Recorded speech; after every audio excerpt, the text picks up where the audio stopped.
आप लोगों को टॉमसन का परमाणु मॉडल पढ़ाया गया था। टॉमसन का परमाणु मॉडल जो था, इसको तरबूज मॉडल भी कहते हैं, क्योंकि टॉमसन ने जो परमाणु की व्याख्या की, इन्होंने परमाणु की व्याख्या को परमाणु को जो है तरबूज के आकार का मान लिया। इन्होंने कहा कि प्रोटॉन का जो धनात्मक आवेश होता है, तरबूज का जो लाल वाला खाने योग्य भाग होता है, उसकी तरह फैला होता है पूरे परमाणु में। और जो इलेक्ट्रॉन होते हैं ऋणात्मक आवेश, वो बीच बीच में धनात्मक आवेश में धसे होते हैं, जैसे धसे होते हैं तरबूज में बीज। तो इन्होंने इतनी जो व्याख्या दी, इनकी इस व्याख्या के आधार पर हम कह सकते हैं कि टॉमसन ने जो है परमाणु की व्याख्या देते समय न्यूट्रॉनों के बारे में कोई जानकारी नहीं दी। किसके बारे में? इन्होंने प्रोटॉन और इलेक्ट्रॉन के बारे में जानकारी दी। इन्होंने कहा धनात्मक आवेश जो है प्रोटॉन ऐसे तरबूज के खाने योग्य लाल भाग के समान फैले होते हैं पूरे परमाणु में, लेकिन जो इलेक्ट्रॉन होते हैं ये बीजों की तरह, जैसे तरबूज में बीज धसे होते हैं बीच बीच में, ऐसे इलेक्ट्रॉन धसे होते हैं।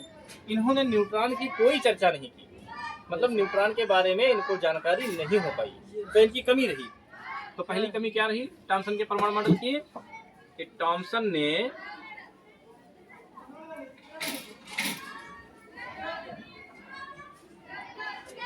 अपने परमाणु मॉडल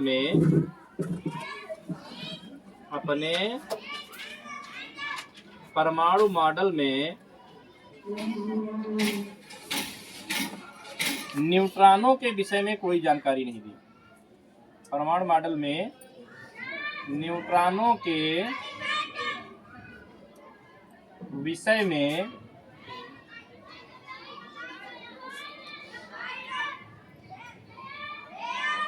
कोई जानकारी नहीं दी।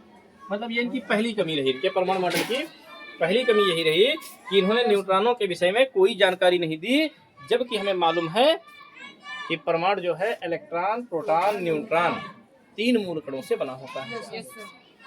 तो पहली कमी हो गई। और इनकी दूसरी कमी जो रही वो ये रही कि ये परमाणु के नाभिक के बारे में कोई जानकारी नहीं दे सकते, नाभिक के बारे में कोई चर्चा ही नहीं की। ठीक है, तो टॉमसन परमाणु के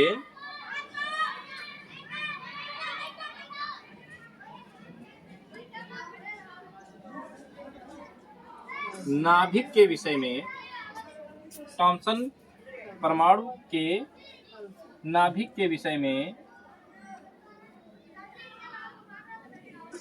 कोई जानकारी नहीं देते हैं, कोई जानकारी नहीं देते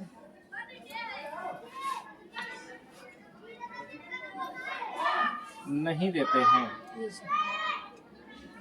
कहने का मतलब यह है कि टॉमसन ने अपने परमाणु मॉडल में परमाणु के नाभिक के बारे में किसी भी प्रकार की चर्चा नहीं की है। तो ये 2 मेन पॉइंट जो है इनकी कमियां रही।